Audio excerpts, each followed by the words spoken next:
Hello friends, Radhe Radhe. आज मैं लड्डू गोपाल जी की पोचू ड्रेस बनाने जा रही हूँ। इसके लिए मैंने दो कलर की ऊन ली है, ब्राउन और वाइट कलर से लेस लगाऊंगी और ब्राउन से मैं पोचू बनाऊंगी। इस पोचू को बनाने के लिए हमें 20 फंदों की ज़रूरत है। फंदे डालने के लिए हम एक उंगली में धागा चढ़ाएंगे और दूसरे हाथ से धागा घुमा के ऐसे ऊपर से उतार देंगे। एक उंगली में धागा चढ़ाना है और दूसरे हाथ से ऐसे घुमा के फंदे को उतार देना है। इस तरह से हम एक एक करके 20 फंदे डालेंगे। ये कान्हा जी का पोचू बनाने के लिए हमें 20 फंदों की ही ज़रूरत है। इस तरह से हम 20 फंदे डाल लेंगे। अब हमने इसमें उल्टी सिलाई ही चढ़ानी है। इस तरह से हम एक एक फंदा करके उल्टी सिलाई चढ़ा देंगे। और जब हम सिलाई चढ़ाएंगे तो जहाँ से ये धागा हमने जो नीचे बचा हुआ है उस धागे को बीच बीच में दबाते जाएंगे ताकि ये बीच में से धागा निकले नहीं और सेट हो जाए बीच में। इस तरह से हम इस धागे को बीच बीच में दबाते जाएंगे। इस तरह से हमने एक सिलाई कंप्लीट करके फिर दूसरी सिलाई भी हमने ऐसे ही चढ़ानी है। ये भी हमने उल्टी उल्टी ही आगे से चढ़ानी है। ये 5 नंबर जी के कान्हा जी के लिए है और ये 4 को भी डाल सकता है और 6 को भी। ऊनी ड्रेस 1 नंबर कम 1 नंबर ज़्यादा को भी आ जाती है।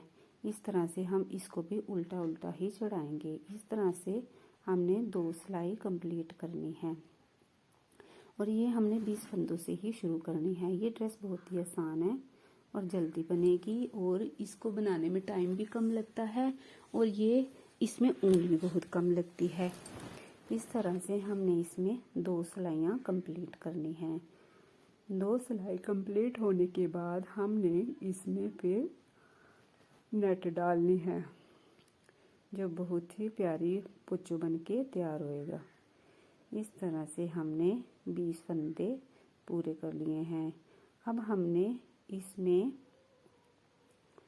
तीसरी सिलाई में हमने नेट डालनी है। इस तरह से 2 सिलाई कंप्लीट होगी। अब हमने तीसरी सिलाई में नेट डालनी है। नेट डालने के लिए हमने क्या करना है, जैसे ये हैं 20 फंदे, 20 फंदे में से 9 हमने इधर कर लेने, 9 इधर। जो 2 बीच के फंदे होंगे उन पे हमने नेट डालनी है। इस तरह से हम पहले इसके 9 फंदों को उल्टा उल्टा ही बुनेंगे।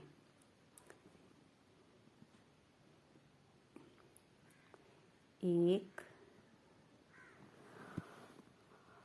2, 3, 4, 5, 6, 7, 8 और 9। अब यहाँ से हमने 9 फंदों के बाद नेट बनानी। नेट बनाने के लिए हमारा धागा इधर ही रहेगा। सिर्फ हमने ये सीधा ऐसे फंदा चढ़ाना है और इसको ऊपर से घुमा के धागे को हमने ऐसे बुन लेना है। फिर हमने इसको आगे करना है और सेम है वैसे ही दोबारा हमने ऐसे उल्टा सीधा करके ऐसे चढ़ा लेना है। इससे हमारा 2 फंदे हमारे बढ़ जाएंगे और यहाँ पे नेट भी डल जाएगी और बाद में हमारे 9 फंदे बचने चाहिए। इस तरह से ये हमारे 9 फंदे बच गए हैं। अब हमने इसको दोबारा से वैसे ही उल्टी उल्टी सिलाई बना लेनी है। ये सिलाई बनाने के बाद हमने पीछे भी पिछली वाली भी उल्टी सिलाई ही बनानी है।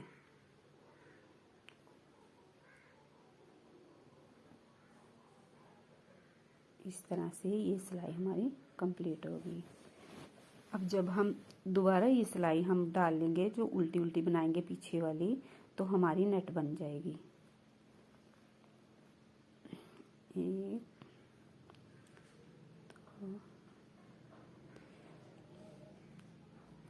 इस तरह से हम जब ये सिलाई कंप्लीट करेंगे तो नेट डल जाएगी।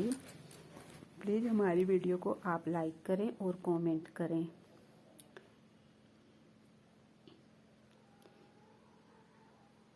जहाँ हमने नेट बनाया उसको भी फंदे को हमने ऐसे ही उल्टा बुन लेना है।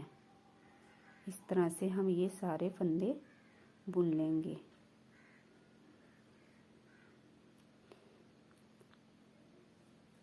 बहुत ही सिंपल है और बहुत ही जल्दी बनेगी। इसको बनाने में टाइम भी नहीं लगता, और जिनको नहीं आती बुनाई वो भी आराम से इसको बना सकते हैं। इस तरह से ये हमारी सिलाई कंप्लीट होगी। ये बीच में 2 हमारी जाली पड़ेगी, जाली बोल सकते, इसको नेट भी बोल सकते। अब हमने क्या करना है, पहले जैसे हमने 9 फंदों पे नेट डाली थी, अब हमने 10 फंदे डालने हैं, क्योंकि जो हमने नेट बनाई है वो नेट एक फंदा बन के तैयार होगी है। अब हमने 10 फंदे बनाने हैं। इस तरह से हमने 10 फंदे बनाने हैं, और जो दोनों साइड नेट होगी, बीच वाला जो फंदा होगा हमने उससे ही नेट बनानी शुरू करनी है।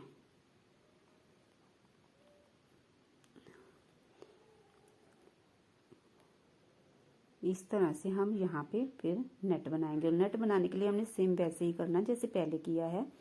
ऐसे से घुमा के ऊपर से फंदा बुन लेना है, ऐसे करके फिर फंदे को ऐसे बुन लेना है, और फिर दोबारा हमने वैसे ही 10 फंदे बुन लेने हैं उल्टे उल्टे। इस तरह से हम पीछे से सारा वैसे ही बुनना है।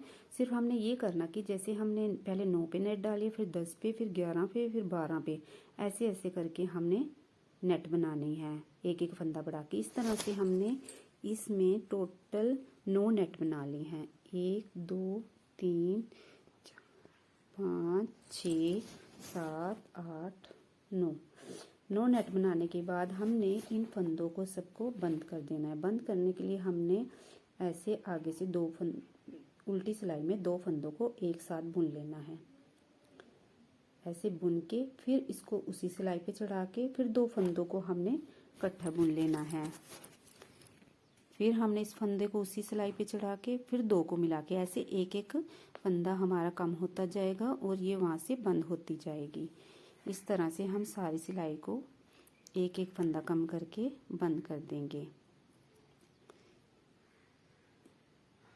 इस तरह से हमने एक एक करके सारा फंदे बंद कर देने हैं।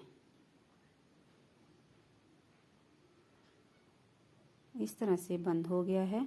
बंद करने के बाद हमने इसको लास्ट में धागे को काट के इस एक फंदे बचे हुए फंदे के अंदर से निकाल के यहाँ से हमने लॉक लगा देना है। ये बहुत ही सुंदर बन के तैयार हो गया। अब हमने इसके नीचे व्हाइट कलर से लेस लगानी है। लेस लगाने के लिए हमने सिर्फ नीचे घेरे घेरे में ही लेस लगानी है, साइडों में नहीं लगानी है।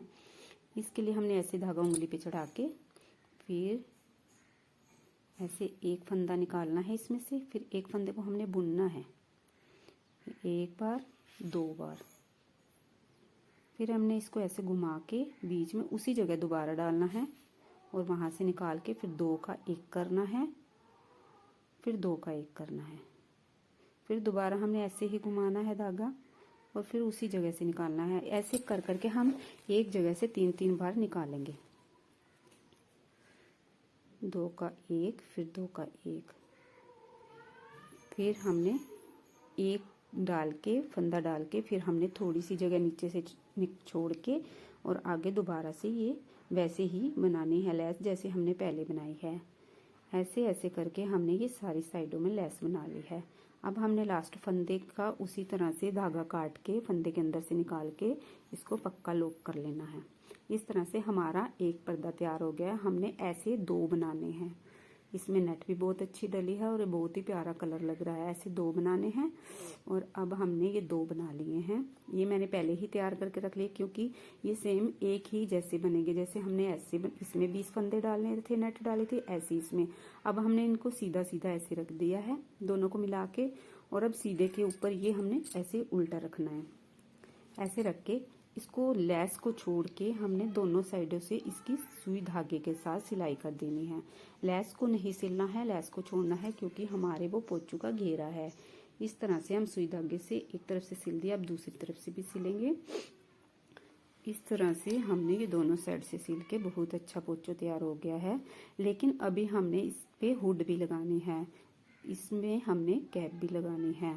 इस तरह से ये नीचे से रेडी हो गया है। कैप लगाने के लिए हमने भी इसमें भी हमने 20 फंदे ही डालने हैं और फंदे हमने वाइट कलर से डालने हैं और उल्टी सिलाई ही बनानी है। इस तरह से उल्टी सिलाई बनाते समय वैसे ही हमने धागे को बीच में दबाना है, दबा दबा के हमने ये सिलाई उल्टी बनानी है। इस तरह से कैप बनानी बहुत ही आसान है। आप कैप हुड के बिना भी बनाना चाहें तो ऐसे ही बना सकते हैं और हुड के साथ बनाना चाहें तब भी ऐसे ही बनेगी। उसमें 20 फंदे ही डलेंगे। ये 5 नंबर के कान्हा जी के लिए है, बाकी आप 4 और 6 को भी डाल सकते हैं। इस तरह से हमने इसमें वाइट में दो सिलाई बनानी है। 2 सिलाई बनाने के बाद 2 सिलाई के बाद हमने इसमें फिर हम ब्राउन कलर लगाएंगे। इस तरह से 2 सिलाई कंप्लीट हो गया। अब हमने ब्राउन कलर लगाना है और वाइट धागे को काट के अलग कर देंगे, क्योंकि आगे हमने वाइट कलर से कुछ भी नहीं करना है। इस तरह से हमने ब्राउन कलर अब लगाना है इसमें और उसी तरह धागे को बीच में फंसाते रहना है, ताकि जो हमने काटा हुआ धागा है वो वहां से निकले नहीं और ख़राब ना होए। इस तरह से हमने एक एक करके बनाना है। इस तरह से हमने ऐसे कर करके बनाना है।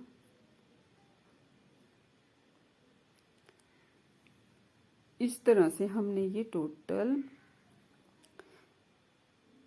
10 सिलाई बनानी है, 2 ये और 8 दूसरी। ये बनने के बाद फिर हमने ऐसे ही कैप को बंद करना है। जैसे हमने फंदे पहले बंद किए थे सेम वैसे ही एक एक फंदा कम करके हमने इस कैप को यहाँ से बंद करना है। आप चाहे तो यहाँ से भी इनको जोड़ सकते हैं ऊपर से कैप को, लेकिन मैं यहाँ से इसको बंद करके फिर कैप को सुई की सहायता से ऊपर से बंद करूँगी। इस तरह से 2 फंदों का एक करके फिर चढ़ा के सिलाई पे दोबारा से 2 फंदों का एक करके ऐसे हमने इसको बंद करना है। अब हमने इसको बंद कर लिया है और वैसे ही काट के धागे को उस फंदे के अंदर से निकाल के पक्का कर लेंगे ताकि वो निकले ना। अब हमने सुई की सहायता से इसकी सिलाई करनी है। सिलाई करने के लिए हमने इसको उल्टा रख के सिलना है, ना कि सीधा।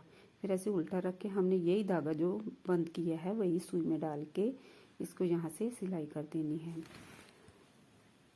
इस तरह से सुई में धागा डाल के हम इसको अच्छी तरह से बंद कर देंगे। बंद करने के बाद हमने इसको इस तरह से बन के तैयार हो गया है। अब इसने को हम हुड के साथ अटैच करेंगे। हुड के साथ जोड़ने के लिए हमने ऐसे रखना है, ऐसे करके ऐसे जोड़ना है, लेकिन हमने यहाँ से ऊपर से सिलाई नहीं करनी है। इसको हमने ऐसे नीचे से ऊपर उठा के और नीचे से यहाँ से सिलाई करनी है। इस तरह से हम अच्छी तरह से मिला के बराबर बराबर फिर यहाँ से सुई की सहायता से जोड़ देंगे। बहुत ही सुंदर हुड बन के हुड के साथ पोचू बन के तैयार हो गया है। अब मैं इसके नीचे फुम्मड़ से भी लगाऊंगी। फुम्मड़ चाहे बोलो चाहे लटकन भी बोल सकते हैं। इसके लिए मैं 1 2 3 4 5 6 बार धागा घुमा के हमने इसको अच्छी तरह से धागे को काट के यहाँ से बांध लेना है। यहाँ से बांध के अच्छी तरह से टाइट कर देना है। टाइट करने के बाद फिर हमने इसको एक बार ऊपर से भी बांधना है। इस तरह से ऊपर से बांध के फिर हमने ये धागे को काट लेना है। नीचे से हमने फिर ऊपर से धागे को भी काटना है फालतू वाले को, और नीचे से भी इसको बराबर करना है। इस तरह से हमारा लटकन बनके तैयार हो गया है। और इस तरह से मैंने कम से कम टोटल 16 तैयार कर लिए हैं। तैयार करने के बाद इसको एक एक करके हम सुई की सहायता से यहाँ पे लगा देंगे। यह बहुत ही प्यारी ड्रेस बनेगी और देखने में बहुत सुंदर लगेगी, और ये कान्हा जी को अच्छी तरह से चारों तरफ से कवर करेगी ठंडे के मौसम में। इस तरह से मैंने सारे इसमें लगा लिए हैं लटकन। अब लगाने के बाद मैं एक वाइट कलर का फुम्मड़ कैप के ऊपर भी लगाऊंगी, जो बहुत ही कान्हा जी को बहुत ही प्यारा लगेगा। अब मैंने ये वाइट कलर का बना लिया है और ये कैप के ऊपर लगा लिया है। कैप के ऊपर लगाने के बाद ये हमारी ड्रेस बहुत ही प्यारी ड्रेस बनके तैयार होगी है। आप बताना कि आपको ये ड्रेस कैसी लगी, अच्छी लगी नहीं। अगर आपको अच्छी लगी तो लाइक करना और कमेंट भी करना। अब ये मैं आपको कान्हा जी को डला के दिखाऊंगी। ये कान्हा जी को डालनी बहुत ही आसान है और बहुत ही प्यारी लगेगी, और ये सर्दियों में बहुत ही अच्छी है, गर्म है और बहुत ही प्यारी है। आप बताना आपको ये ड्रेस कैसी लगी। Bye guys, Radhe Radhe, bye.